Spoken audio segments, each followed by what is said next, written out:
Commissioner Kaler, Commissioner Crowley, Present. and Commissioner Skidmore. Present. I would like to welcome everyone here in the audience as well as everyone watching and listening at home. We will begin the meeting with the Pledge of Allegiance, followed by the invocation by Pastor Terrence Robertson from Bethany Chapel Baptist Church. I pledge allegiance to the flag of the United States of America and to the republic for which it stands, one nation, under God, indivisible, with liberty and justice for all.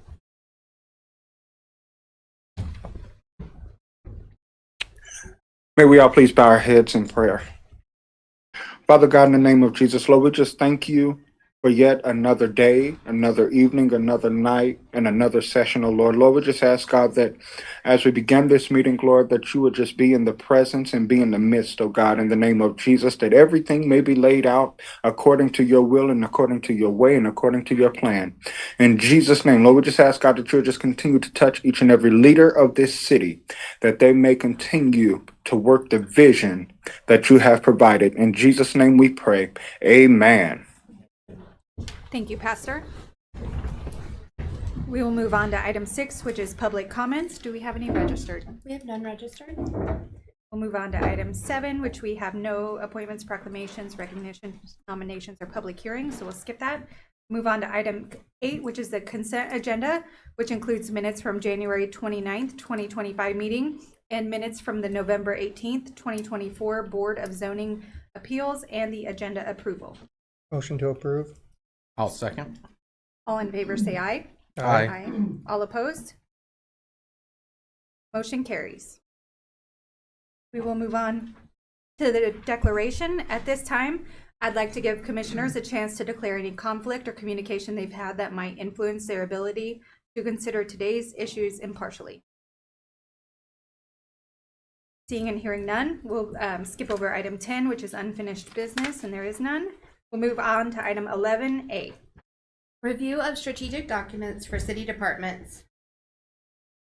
We will receive and file this overview of strategic and operational planning documents used by the city departments to ensure effective governance, efficient service delivery, and prudent growth, which will be presented by our city manager, Mr. Silva.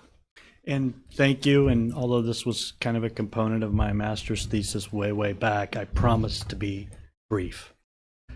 We will give an overview here as far as why do we have these documents, and that's that we rely on them for a structured framework for these plans so that we can be effective, efficient, and prudent with our resources and growth, and that each plan serves a very specific and unique function that has to be integrated into a cohesive strategy, because a plan is not a strategy, and strategies require plans to be implemented. This is an overview of more than 24 strategic or master plans that are key to our operations, as well as our budgetary and fiscal management practices. Several of these plans are also required for state and or federal grants or funding assistance. And these plans, to be effective, should adhere to following our best practices. And you hear us often at staff say that these are living documents, and it's imperative that they guide decision making rather than set on a shelf, and that they're reviewed, and more importantly, that they're adaptive to both our resources and that of the priorities of the commission and the community. So these plans must be strategically aligned, financially sustainable, data-driven, and performance measured, reviewed and updated regularly, and must be community-centered. So we've got the next few slides, a series of plans ranging from the most recent that we discussed, the airport, through a significant number of electric system plans, some of which we will be coming to you for renewal, such as the Integrated Resource Plan that was adopted in 2020 and is required by the SPP to be periodically updated. And so we'll be coming to you shortly with that as well. And then some of these master plans are what's included in many of the capital improvement projects that we have already adopted, both in construction and with what we plan to do, such as the conversion and site upgrade of the capacity for the circuits downtown. And We have what we're probably most familiar with, which is the comprehensive plan, and that's currently being updated. And then we have our corridor management plans, the most recent of which was the K68 corridor from June of last year. And then you may be familiar with the comprehensive study that the fire department provided. And then we have our parks master plan, stormwater plans, and the connecting Ottawa transportation plan, and then a whole series of water and wastewater, particularly in this instance, the wastewater plans, many of which have been instrumental in the service enhancements that we've made recently with the pump stations and lift stations that have been along the river and elsewhere. And then our water distribution system, and we currently have one that we are in the process of revising and will be bringing to you for the water facility itself. And we also have some operational plans in here that is important to note. We have our frozen meter replacement and our water main break communication plans, so that as part of that transparency and citizen and community engagement that this commission's made a priority, and we are aggressively trying to implement and utilize with the help of our IT department. That's effective and so far well received, and we hope to encourage and eventually transition all of our utility customers onto that notification system. And then we have some emergency operations plans, and we'll be coming to you with the adoption of the 2024 hazard mitigation plan. And then we are currently continuing to develop the city's own internal operations response to storm events of different types. And so those right there are the synopsis of our main documents. And you might ask, well, how do all of these align? And we are essentially utilizing a 4-step process that we assess and review, and we're checking to make sure that all of the plans that we currently have align with the strategic goals and budgetary reality of the commission and our community. And then we want to make sure that we establish a clear accountability as far as not only who's responsible for implementing that, and when we consider recommended expenditures or capital improvements, that now we begin noting that project's included in a plan and what it's originally designed to do.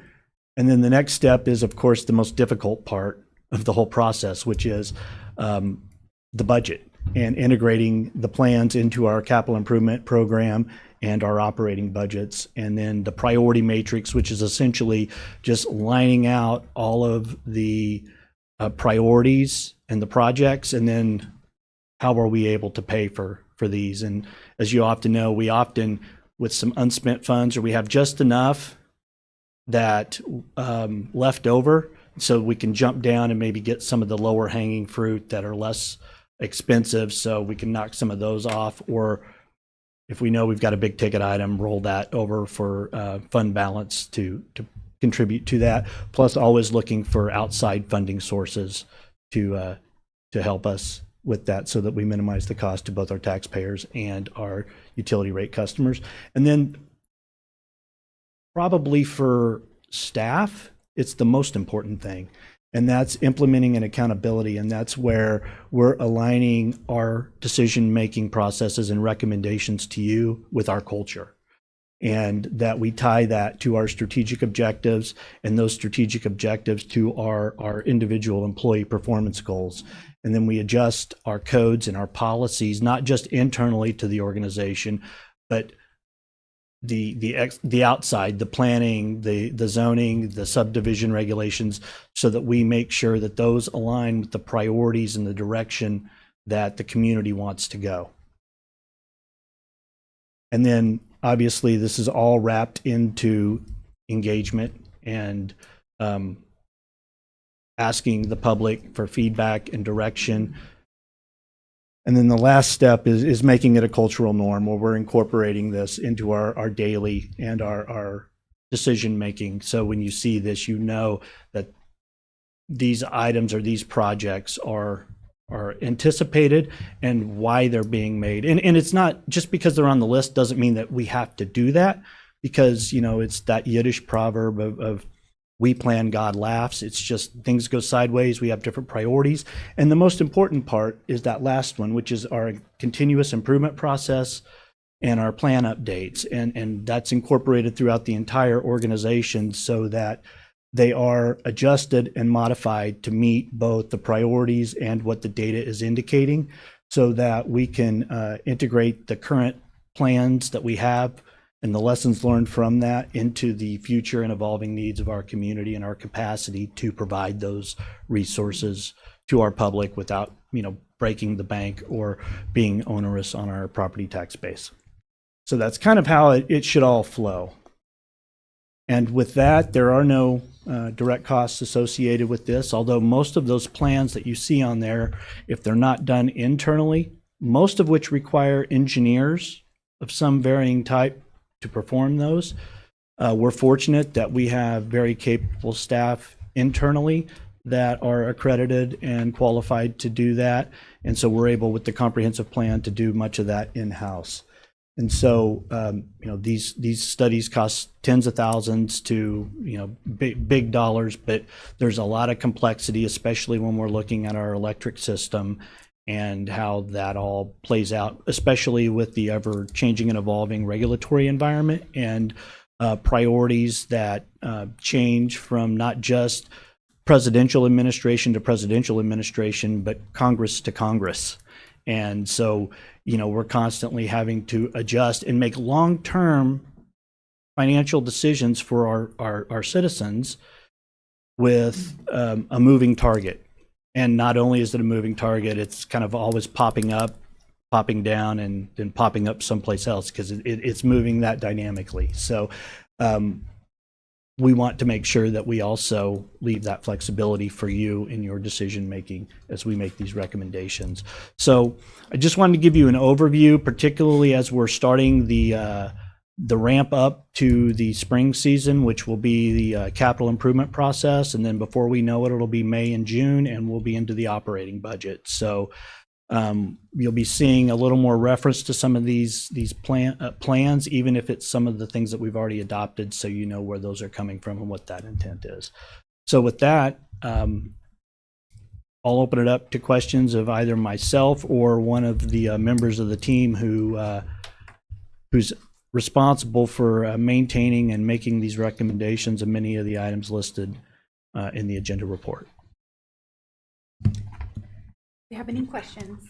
Are these all available on kind of like the city's Dropbox, the documents portion from the main website that you can get to? No, and quite honestly, some of them I don't know that we would want out there just from a infrastructure security standpoint.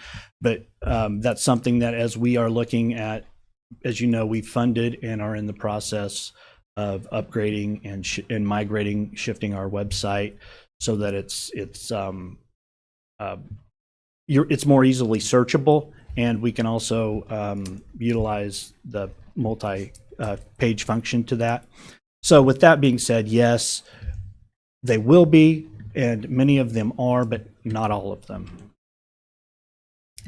Mr. Silcott, I'm assuming that, and you may have said this to start off with, that the dates inside the parentheses were the last time that they were updated? That was when they were adopted, yes. And okay. many of these plans are 10 and 20-year plans.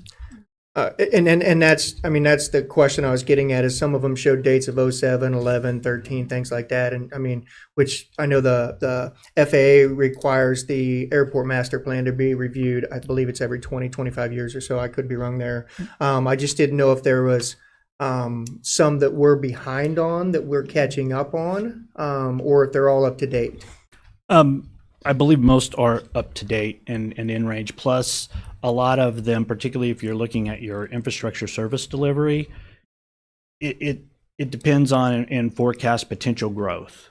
And so it may have an older date, but if that growth really hasn't been met or the age or performance of the system isn't stressed, then it's still relative. But that's something too where we should at least look at it and do a revision and kind of give it, again, part of that annual process review so that we can present it for like an affirmation, an adoption of a revised project just to clear off what we've done and see what else might need to be included on that. Thank you. And this city emergency operations plan, we didn't have one before. Is that correct? It says in development. So Yes, and this is a little more detailed as far as like coordinating everything from transportation to food distribution points. A lot of the things that we learned from that July 30th storm event that it's there's just so much to do, and we've had a sizable number of retirements and new team members brought on, and so I throw a lot at them, and we're fortunate that we have a really good group that are rowing together and helping everyone out across the board, including them helping me out when they see me in need. So we've got a really good group, and we just kind of try and keep hitting base hits and doubles, and every now and again we can hit that walk-off home run. But yeah, it's just slow and steady pace. yeah, I appreciate that. I think that'd be an important document to have. Any other questions? Thank you. Thank you. Thank We will move on to item 11B. Review of fourth quarter 2024 reports. Department directors, excuse me, submitted reports for the fourth quarter of 2024 for review. And you might ask, or the public at home might be asking, why do we present quarterly reports? Because we also often have monthly reports or some activities or highlights, but it's important that we have at least a defined period that we present a summary of comprehensive plans or comprehensive reports so that we can ensure transparency, accountability, and strategic oversight of the operations that we're here to provide to our neighbors and that you're charged with ensuring occurs.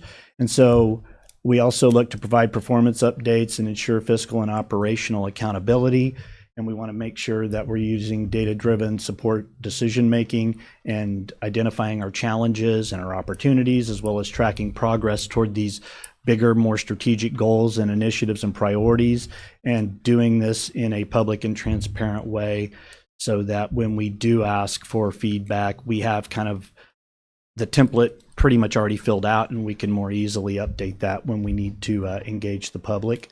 And so we hope that this will give you a comprehensive and strategic overview of our operations so that you, the City Commission, has the necessary information to set the policies and to verify the policies that you've approved, to allocate the resources, and to respond effectively to the needs of our community so that you're making your decisions in an informed and transparent manner. And some highlights include our finance department that had stable sales tax and ad valorem collections, and our geo debt and investment balance continues to grow, and we've had steady utility revenue growth. Our human resources have been busy, and it's really nice to see the both the quarter applicant to hire ratio of 3.72%, and then the applicant to hire rate with the fire department and the staff increase so that we can ensure that we have at least 2 engine companies fully staffed at any time.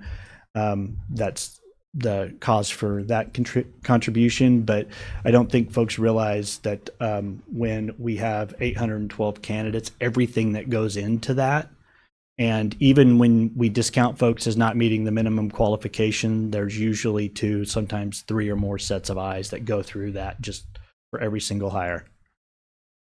IT continues to focus on technology and communications, including our website, traffic trends, and ticket resolutions, as well as our digital engagement and media outreach.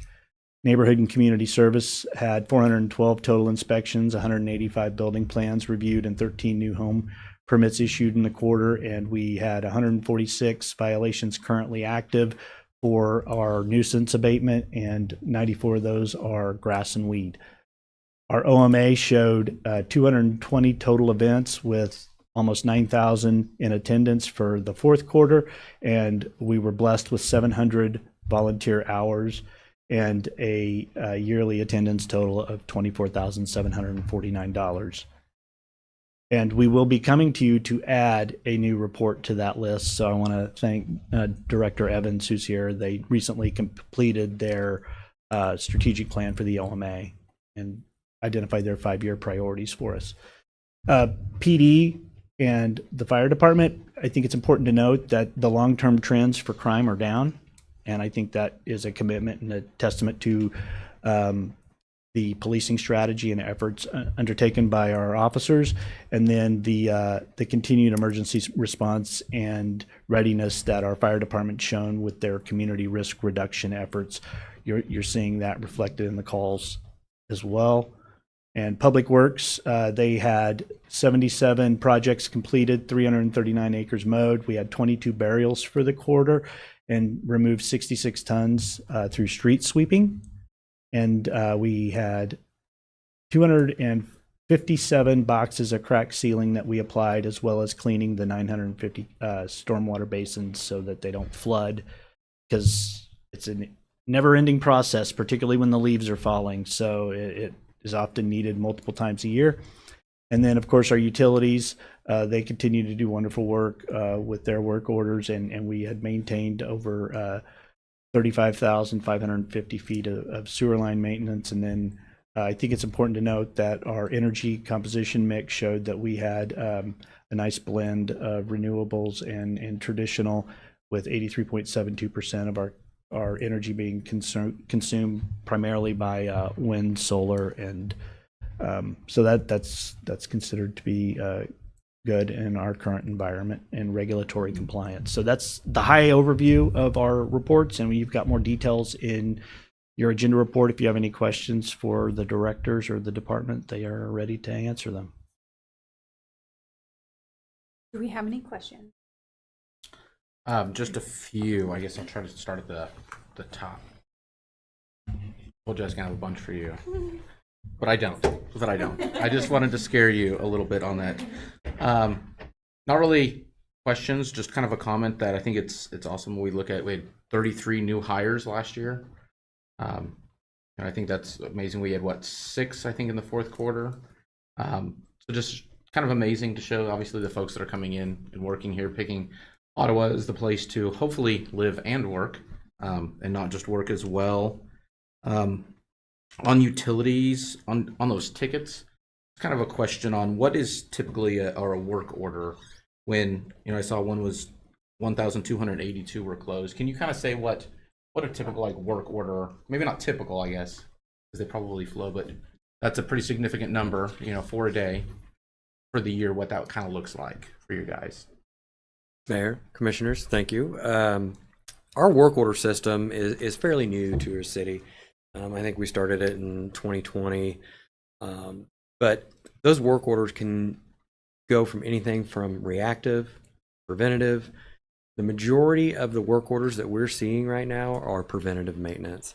So it'll be the changing the oil, the greasing the pumps, those types of work orders that get printed out every week, every month, that our staff goes through, marks off when they're done. So that way we have an online live tracking system that says where we're at with the process in our work orders and how many we've completed, how many that are on hold, how many we're waiting for parts for, so on and so forth. Okay.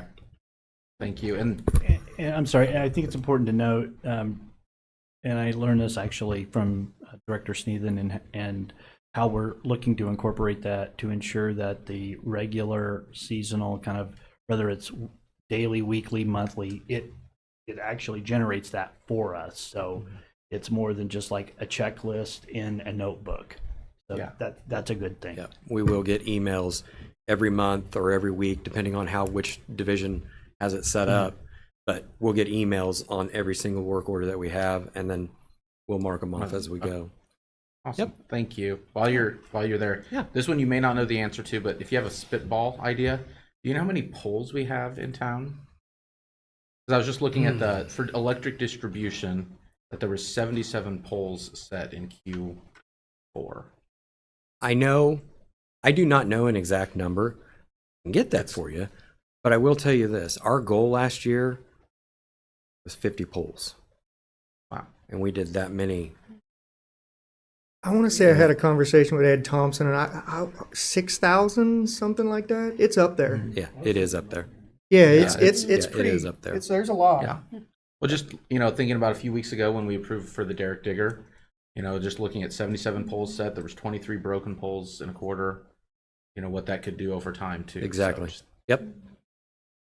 I think that's all I have for you. Thank you. Only other thing really was just kind of a comment on, we had 44 new home permits, which is exciting. Obviously, I think a lot of those you can see as you drive around were infill, which is kind of achieving some of those goals we have. And then our crime trends continue to keep coming down, so that's always exciting news for a community. I don't have any questions. I just have just comments. One is a feedback. I like the summary of it. That's really helpful. So I do appreciate that. And then I like to mention I participated in the strategic planning for OMA, and so there's going to be some amazing things. So be prepared for that. That's all I have. Commissioner Skidmore, did you have anything? I had a couple. While you're on OMA, can you hear me okay? Yes. I just saw the other 24 highlights. We had almost 25,000 patrons come through. And I didn't know if Tiffany's there or not. She can tell us, what was the year before? Is this what kind of progress are we making in our number of patrons attending? I do not have those numbers of 2023 final here with me. I can get that to you, but it was an increase over 2023. We did see an uptick in activity in 24, but you also have to remember 23, we were closed for 3 months for that remodel. Not discrediting the 24 numbers at all. We definitely had an increase in activity in 24. That's what it looked like. And also, while you're up there, I noticed we had some grants this last year too. Have we had grants in the past? And also, the second question would be the portable stage rentals. What is that? Sure. So last year in 24 was our first year of really proactively seeking out many local grants. Previously, we had received a national grant during COVID times, and it was the Shuttered Venue Operating Grant, which I believe was about $28,000. Melanie, I think it was roughly $28,000. But last year was the first year that we applied for that Kansas Arts Commission grant. It's one that we hope to continue applying for year after year.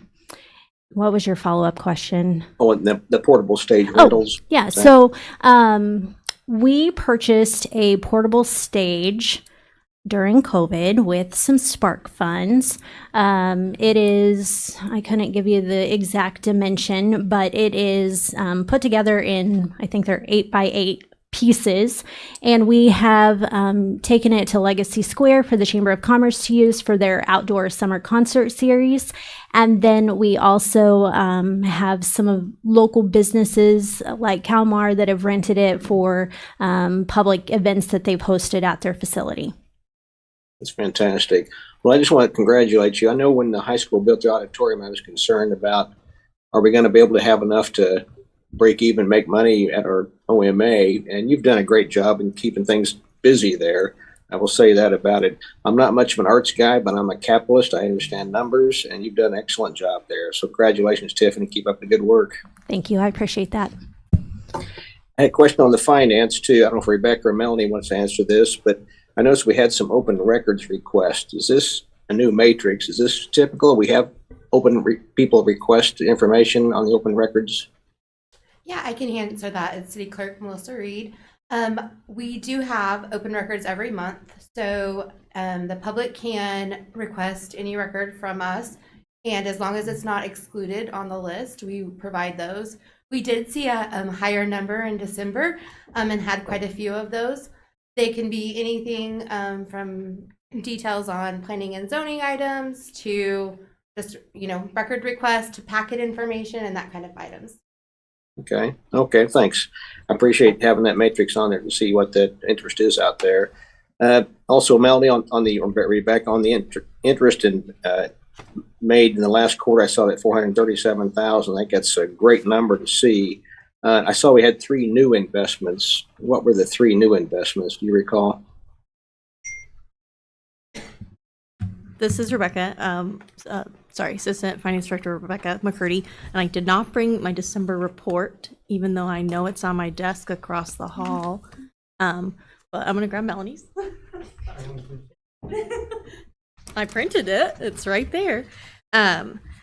So in the monthly report every month, I include a little calendar of investments, and so you can see the new ones based off of the purchase date. And so in December, we did a 6-month investment at $1 million, a year investment at $1 million, and then a 18-month at $1 million. So we did 3 kind of teetering them out. We're building out the ladder. And then we did similar actual investments in January as well, and sent out investment bid requests this morning. Okay, great.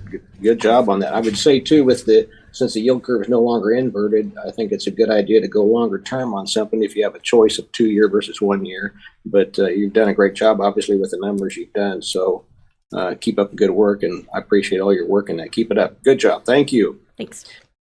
And then I'll just compliment Chief Weingartner on the crime being down 2024 as well as the 5-year trend. So congratulations on that.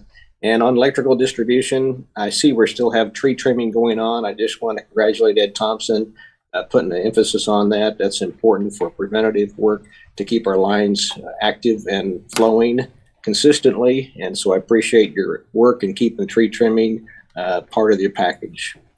And that is all I had.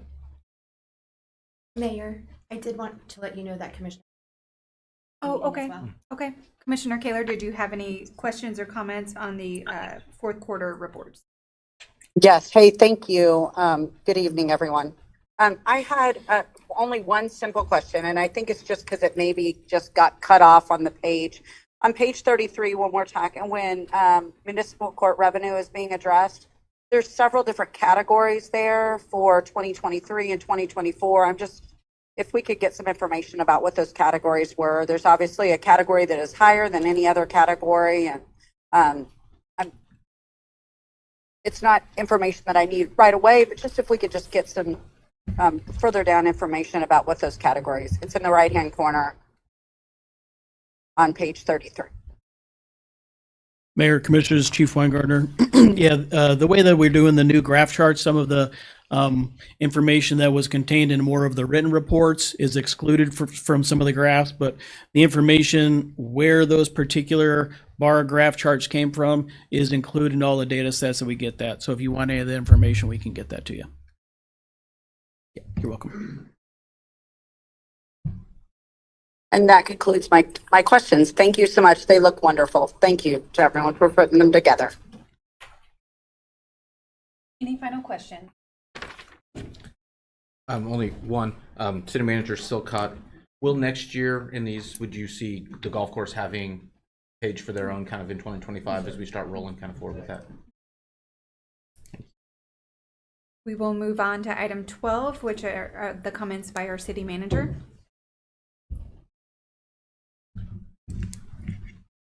Honorable Mayor and Commissioners, we've had several questions come up regarding golf course operations, and we intend to do a deeper dive at some point, but I thought I would ask our golf course team who's present, as well as Director Landis, who has been involved in this project since prior to my arrival.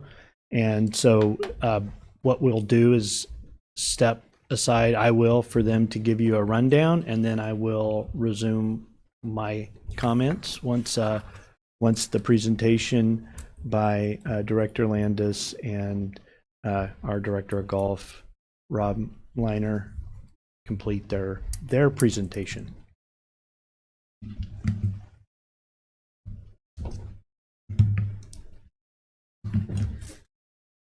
Thank you for giving us just a couple of minutes to get to provide an update. And I just want to start by talking just real briefly about, this has been a really fast and furious time in order to get the golf course prepared to be open. And we had intended, of course, to be open 15 days after the management turnover.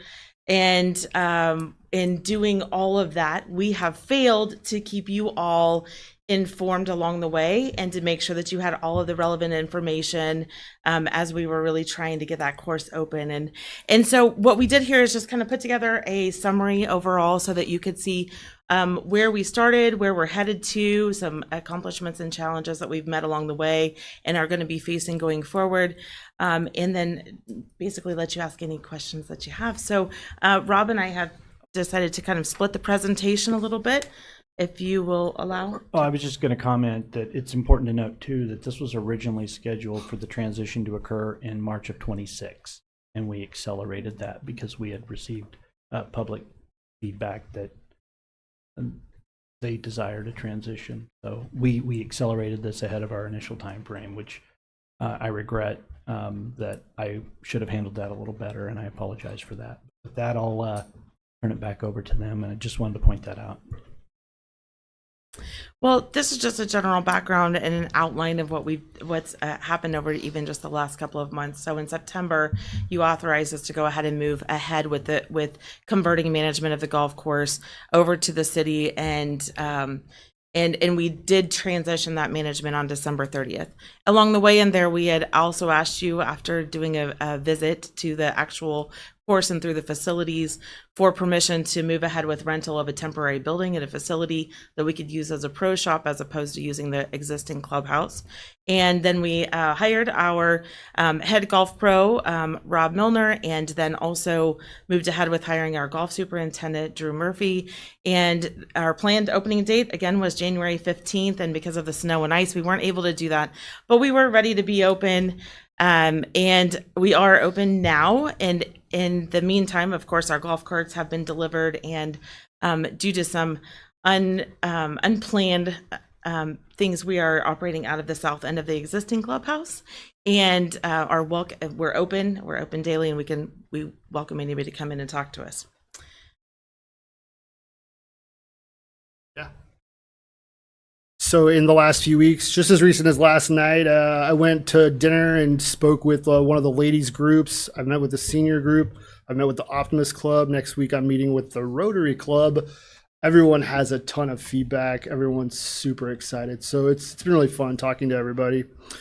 Also, I've been acquiring vendors, looking at things that can improve our course, our golf shop, just the overall experience that may not have been there before. A lot of the feedback I've got was just about an overall experience. And I feel like everything you do is really going to bring that together in every aspect, whether it just be the beverages you carry or the golf balls you sell. So we did attain a CMB license. So right now we do sell beer and seltzers.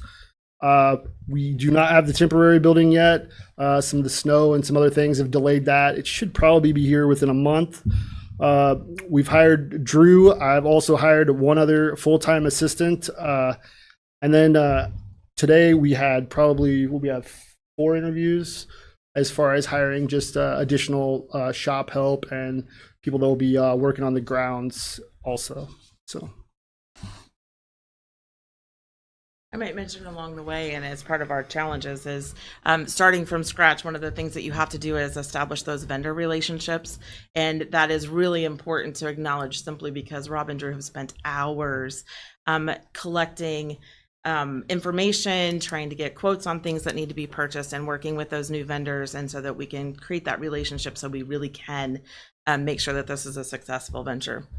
Some of the challenges, of course, the snow and freezing temps. We always do expect that in January. We just didn't want it on the days that it happened, simply because we had really gotten a good start on draining the pond so that we could add some depth to it for irrigation storage, water storage, and the lack of consistent cart paths, of course, as the snow started to melt, really limited us in being able to be open because that ground was so saturated, and we didn't want to tear up the course any more than necessary. We've started our new business operation here with no supplies, no equipment, and so we're working on trying to acquire all of those things, from as simple as a bucket and screwdrivers all the way up to mowing equipment and all of the things that are going to be needed in a very, very short time as the sun starts to come out and we get warmer temperatures. Evaluating our budget and our operations cost, we presented you with a budget last year, but really knew that we would have to come back and really revise our look at that after we got some better opportunity to understand what the costs were going to be. We're really going at that with a lot of limited not as much information as we would love to have, very limited information on number of rounds, the things that really impact operations across the whole business unit, everything from the pro shop down to the course maintenance side as well. We obtained a deteriorated clubhouse, which led us to needing a temporary building. Of course, you've approved for us to do that. That does also impact our budget. Some of those unplanned costs and things that we weren't really anticipating, and so adding to the need for us to go in a little bit different direction. We do need to still yet make a decision on whether or not we will be allowing private carts to stay on the public property, and really some of those factors there surround the building itself and full use of the building, being able to use it to its fullest capacity. Whereas right now there's about 28 to 30 carts that are stored there, but the building is a really large facility and has a lot of capability for other uses as well. But we need to, really get a good idea of how that can be separated, access, all of those key components to the storage of private carts. Cart availability, we did come to you with a request to lease golf carts, and those have been delivered, and it's a great first step. Of course, as we are looking at how many are you going to need in any one given day, it affects how you even book your available tee times. And so trying to determine how many do you actually need to have available on those really great days when the course may be packed, and what can you afford to have on the days when it's not. And then as well, the enormous list of equipment purchases that goes along with running a course our size. So as part of opening your business, we do have our Great Life memberships that are still being honored through March 31st. But in order to be open on day one, we had to put together a rate structure that would be available for those that came in to golf that are not and were not a current member of Great Life. And that actually happened on day one, where we had some people visit the course last Sunday that paid green fees just to be on the course. So I might have Rob talk a little bit about how we put together that rate structure. Yeah, so everyone here in the past 10, well, honestly, probably 20 years, they're very used to a membership idea. The Great Life model was very monthly fee. What I'd put together was more of an annual pass. If you want to purchase your golf up front, that would be a thing. But as far as a monthly pass, it would be more of a daily fee. That's where we are. We're a daily fee course. So I researched many of the golf courses around here. Our location makes us a really, really good spot for the upcoming year in Kansas City, where 3 of the major golf courses are going to be closed. And that's around probably 200,000 rounds of golf that no one knows where they're going to go in Kansas City.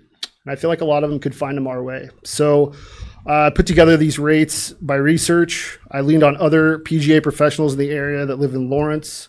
One lives in Ottawa. Come together with an idea of what would be sustainable for us. The Great Life model, as affordable as it may have been, really struggled to succeed. Different rate levels, different times. It's much like going to the movies, where you would pay more in the evening, less in the afternoon. Golf's kind of backwards like that. So everything kind of aligns very similar in that retrospect. And I think for the most part, everyone that I've talked to has been pretty okay with everything I've put out there. Okay. We did put out a survey, which I also feel like we'll probably put out a few more that'll be a little more in depth as far as like food and beverage, merchandise, things of that nature. There was a lot of response really quick. Rebecca put that up, and it was like the next day there was already like 110. And I was like, whoa, okay. So we looked through all that stuff, and there was a lot of good feedback. There was some stuff that definitely, we already knew. And then there was a few things that they shed light on, which was great. I did put a little bit of stuff about merchandise in there, and people were very excited about having a golf shop and things like that, being able to purchase stuff there, things that probably haven't been offered in the past. Let's see. Yeah, programming, stuff like that, I'm still working through at the moment. Different groups like the Optimist Club in the past have had junior golf there. We'll add other junior programs and merchandise, and we'll just keep communicating probably more often than not, because everything seems to be changing very, very quickly. So, anything else you want to add? Yeah. Oh, I kind of did that. Okay. Yeah. So Drew is here with us right here. Drew joins us from Heritage Park. He's been there for about 20 years. I don't know if you've had a chance to look at that golf course, but it's been exceptional. One of the top courses in Johnson County for the last 10, 15 years. I also hired Trey Bones, who will be my assistant. He comes to us after interning the last 2 years at Wolf Creek Golf Club, which is just outside of Olathe. It's a very, very private, very esteemed club. So his hospitality and customer service levels are just absolutely amazing. And I'm really excited to have him as part of our team. We wanted to throw up a slide to put out a couple of thank yous, because first of all, this doesn't happen with just a couple of people. And I think it's really important to acknowledge that we have some very talented staff at the city. And so our utilities and public works crew, not only did they make themselves available, they were excited to come help. And that is so refreshing and a really great way to have to kick off something that when it's cold outside, not many people really want to go stand outside all day long and build a pad for construction and be out there for all of the things that have to happen. They've had some really great ideas on how to clean up some of the spaces that are more of the public open as you arrive spaces that we want to make sure feels inviting, as well as just trying to get started on clearing some of the cart paths so that we can rebuild those a little at a time. Some of it just needed to be clear the grass off of them so that they could be accessible. And then our building maintenance staff assisted us with a kind of a last minute ditch effort to be open. And so by taking a little bit of time and effort to really clean up the south end of the clubhouse, where what could be our entry point for a short time until our temporary building is available, was super helpful. And it's been repainted, and it's as good as it's going to get for right now, but it does at least offer us the opportunity to be open and provide a welcoming space for people to come in and access the golf course until that new building is available. Our IT staff has been great with helping us get set up, obviously, on all of the technology side, building the graphics and the social media page and the web page, all of the things that we need to be able to communicate with the public. I do, from the individual standpoint, I want to make sure that I acknowledge Justin Carey, as he has really been a right-hand person who has dedicated a lot of time and effort to the planning of the building pad site, to making sure that everything was scheduled, everything from the extending the sewer across the parking lot, and kind of making sure that time frame all fit together, as well as having some really great ideas on how we could clean up some of the spaces so it's more accessible, for everything from the fuel tanks to some of the building stuff and everything around the facility itself. So I really want to give him some acknowledgement there. And then definitely on the building maintenance side, Sam Fuller and Dennis Hadel really did a great job of pitching in at that last minute, and on the painting side of getting that up and going. We did have a need for a general contractor for the temporary building permits, and Lloyd Builders has donated their time and services for that. Bartlett and West has donated their services for a structural engineer for the foundation design.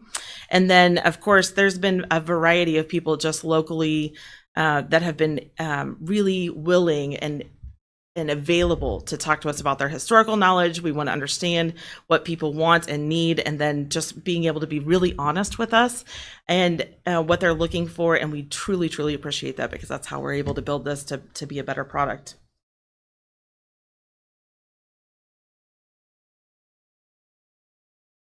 you to find us, we do have the website that's built.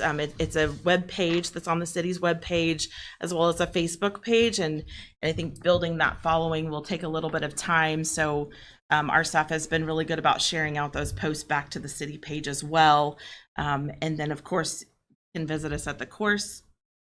Yeah, and also as far as the city website, like I know they're going to transform that eventually into something else, but we do have an option now as far through the point of sale. I've built an online tea time, so you can go to the city's website, click, you can see the rates. Then on another page, you can click, and you can actually book a tea time for whatever's available that day or whatever day you're looking for. You can book as far up to 7 days out, and yeah, we have the phone working, everything. We plan to be there. Many people have told me that they weren't sure when the golf course was ever open. We will be there. So, And we're available for any questions that you might have. Rob and Drew, thank you both for taking on this, transition from the course the way it was into what we hope to be something that people aspire to, come and play our course. If I could ask you both a question. When you first stepped foot on our course, what was Rob's thought? What was Drew's thought? Like, this is the first thing I'm going to do. Like the first time I stepped on the course, or first time recently? After we hired you, let's put it that way. This is going to be a project, but I've seen it look great, and I know it can, and I know that this community loves that course. So it's going to take a little time, a little love, but it's going to be a pretty cool place. Thank you. Drew? Yeah, so my thoughts were, I'm from a small community, 9-hole course, so I really love, the aspect of the community having a course. And so my thought was just giving that course some definition, just kind of bringing it back alive. You can tell it used to have a lot of character, and just, bringing that character back. Thank you. Rob, I think you said it correctly by saying that people love our course. They really do, and it says a lot by the responses you got on that survey that Rebecca put out. They want to have that place look beautiful. They want to be able to play 18 holes, and enjoy their time out. And that's why us as a commission made that commitment to keep the course. We certainly could have backed out, and it could have been sold off for housing. But it's an amenity that I believe, and I think I can speak by my fellow commissioners, that we believe was an important part of our community. So hopefully bringing both of you on and seeing some outside perspective come to our community, we can all work together to make it something that people really want to visit. I think that people will come from quite a ways away, honestly. Good. Thank you. And then I do have one other comment. I'd like to say old timers. I'm not going to say that, even though I just did. I've had some individuals reach out to me that have played there for decades. There are some lockers in the old clubhouse that they paid them out of their own pockets to have installed. Before we get to that point, hopefully we get to a demolition day of that clubhouse. Before we get to that point, they would love to be able to come there, remove those, and either possibly install them in the new clubhouse if possible, or take them home and do whatever with it at that point. Yeah, we have found that it's a men's locker room, and it really was done with some incredible care, and it is really cool to see those lockers and kind of what the vision was and how it was probably used at the time when it was built. And so we have not made, of course, any decisions on how that would be tackled, and we've basically left it untouched at this point. And that's one of the things that's on the list to talk about later, and we really will want to reach out to all of those people that we do understand that they all contributed to and had some pride in that locker room, and see how we can help to either use them again and or be able to allow them to somehow take them apart and keep them. Thank you. That was your last one? Yeah, okay. Sure. Rob and Drew, it's nice to meet you guys. I wasn't able to be here last week, but I appreciate both of your comments. Rob, as you mentioned, it's a project. It will take time.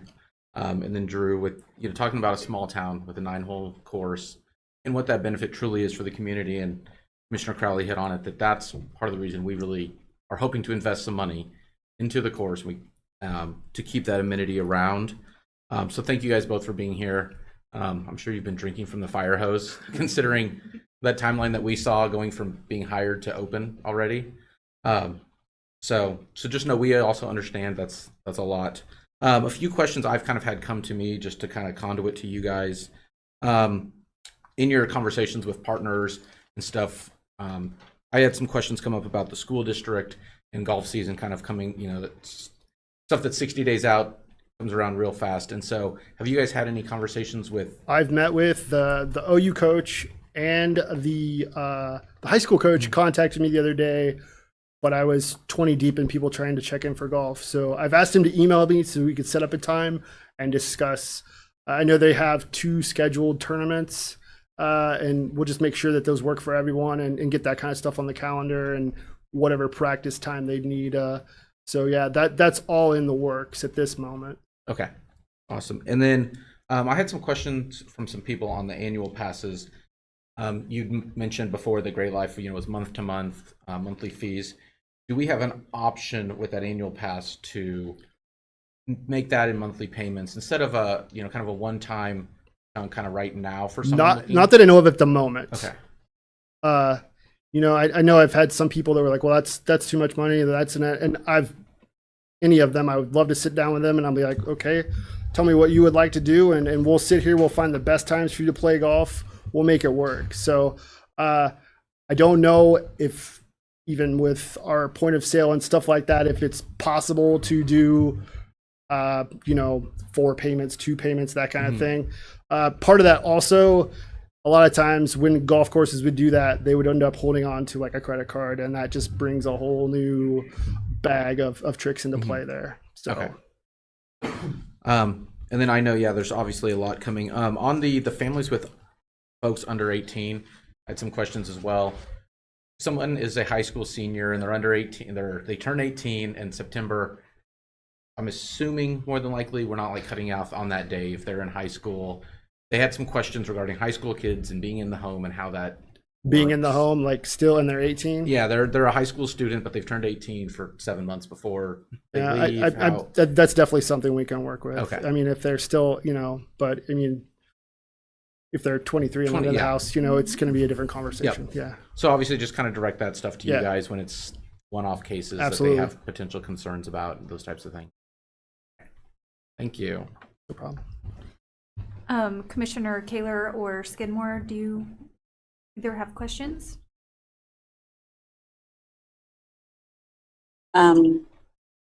This is Commissioner Kaler.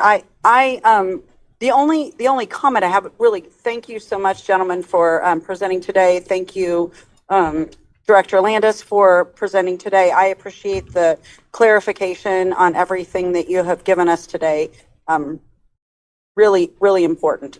I do love the fact that I hate that we had to open late, but it was kind of nice to see the golf course rest for a few weeks. And it was actually, my daughter said to me just the other day when they opened up on Sunday, she was like, wow, look, there are people out there golfing again. And so that is exciting. And it's a nice transition. And I'm excited to see what the staff, including Trey, who is local, which we're super glad to have him too. I know you mentioned him, but he's a local kid. And just glad to have you all and see what you can do with our golf course. And just to echo those same comments, this is very exciting. I mean, I'm not a golfer, but like I said, I'm a capitalist. I understand the money behind this and the necessity for a community our size to have this as an economic engine. So yeah, Rob, Melanie, and Drew, thank you for your commitment to our golf course. I'm curious as how we plan to advertise this. I think it's exciting to think that people from Kansas City may want to come down and golf on our course. Do we have a way to advertise up in the city or around the state, wherever we may go? So I have a couple things in the works that aren't finalized that at this point in time, I don't think I'll really mention, but there's different, engines that can push out our tee times, things like that. You have to look through the best and all the stuff with all of those just to make sure it's good for you. But there are some opportunities, even with social media. So we'll get the name out there. That won't be an issue. That's great. All right. Congratulations. Thanks very much for the report. Thank you. Yeah, and I just wanted to say thank you as well, but my mind is stuck on imagining what the men's locker room looks like because I've only seen the women's locker room, and I feel like it's not the same. No, it's not. It but sounds like it's not the same, I mean, and now I'm upset you don't about it. you don't really want to imagine this. It's kind of like trying to pull out the Titanic out of the ocean. Like it's like time just stopped. Yeah. Yeah. Yeah. Well, thank you guys for your work and for getting that ready for this summer. Thank you. Thank you. And City Manager Silcott, did you have more? Just real brief. Yeah. And only a few more slides. I want to remind everyone to participate in our comprehensive plan update and the survey. So if they would please engage.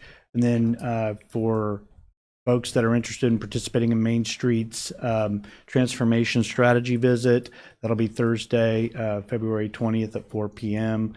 And I know they would appreciate the commission's attendance if you are available. And if so, please either respond to Sarah or Glora or I for attendance by February 13th.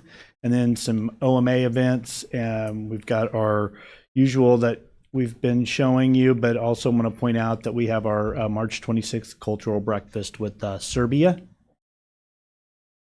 as the primary topic. And here are some of our newest team members, two of whom you met today. And we have a new member, Kel Lane, with our electric generation facility. And we have two new firefighters, Rylan Curtis and Brian Cooper, to welcome as well. And here is our upcoming February 12th tentative agenda items, which will be the neighborhood revitalization property consideration, which there'll be 10 properties to consider. We'll be requesting authorization to proceed with the purchase of golf course equipment, and we'll give you a general electric utility overview, and it'll be more of the electric environment. And from there, we will build upon that so that we will begin to show where does Ottawa fit into this, and then we'll be coming to you with a new, like I said, a new plan for the SPP that'll be coming due, but also the GRDA purchase agreement, which we'll be needing to undertake in March as well. So we're going to do a crawl, walk, run, not so much for the commission who's well versed in electrical, but for the citizens at home who will be following along, so they understand kind of when we refer to grid or distribution or power production or energy portfolio and firm versus non-firm power, what all of that means. So it'll be supplemental and over time to kind of ease into that discussion. And if there are no further questions for myself or another member of our team, we're ready for your comments. Any questions? Thank you. Thank you. We'll move on to comments by the governing body. We'll start with Commissioner Crowley. I had the pleasure of going to the middle school today to speak with 6th, 7th, and 8th graders to brag about being an electrician. I know it was a career day for them, and I'd like to say thank you to the school district.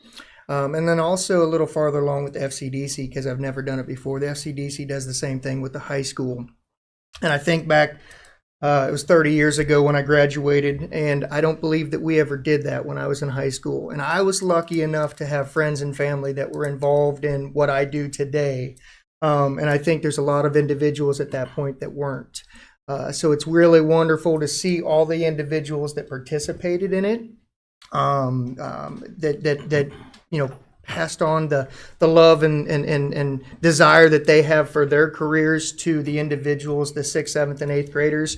And it just really gives you a lot of hope for the future. So thank you again to USD 290, and like I said, also to FCDC for what they do once a year at the high school. Commissioner Kaler. None at this time. Thank you. Thank you. Commissioner Skidmore. Yeah, just to remind everybody, there's two important games this weekend. Of course, our Super Bowl on Sunday, but also K-State game on Saturday. So I'm sure Sarah will be watching that very closely. Thank you. Yes, I will. Mayor Pro Tem Clayton. I I will follow Commissioner Crowley's remarks about the career day. Could you clarify on the 30 years ago from graduation? Yeah, it was 30 years ago. Yes. Okay, Yeah. I was trying to do that. I- That math in my head, I was a little Yes. confused. You should have seen the faces on the kids when I told them it was 30 years ago. But I as well got to go to that, and that was a fantastic opportunity. Kind of sitting up here in front of adults really isn't scary. Middle schoolers are scary. I just want any of you guys with middle schoolers out there, I feel for you guys. I took candy and Hostess treats, and so I kind of won them over that way. But I would ask questions, and the blank looks I got back made me feel dumb. So I'm sure you guys all feel that same way at home. A few weeks ago, I had the opportunity to go to local day at the Capitol with some fellow commissioners. Probably talked about it last week as well. Got some great information on some stuff happening in Topeka that has rippling effects kind of down to municipalities and citizens as well. And kind of share our opinions with folks up there. And so that was a great opportunity. And then I just want to share my disdain for the fact that we're back to the 40s. Those 60s were nice. I wish that would stay around. So I could come golf. Yeah, I also fielded some questions at the middle school today, we'll say. I wanted to give a shout out to my new friend Scarlett. Met her today, and she was very excited to meet me. And she had a lot to say, and she was very nice. So hi, Scarlett. And I tried to get everybody that was there to watch the meeting tonight, and so I'm sure they're all watching right now. And I will be taking your feedback into consideration, except for them making cats illegal, because that one I did not like. So we'll not do that one. But that is all I have for comments. We'll move on to announcements. We have a city commission meeting at 4 p.m. on February 14th, a city commission meeting at 10 a.m. on February 21st, and a city commission meeting at 4 p.m. on February 28th. And with no other business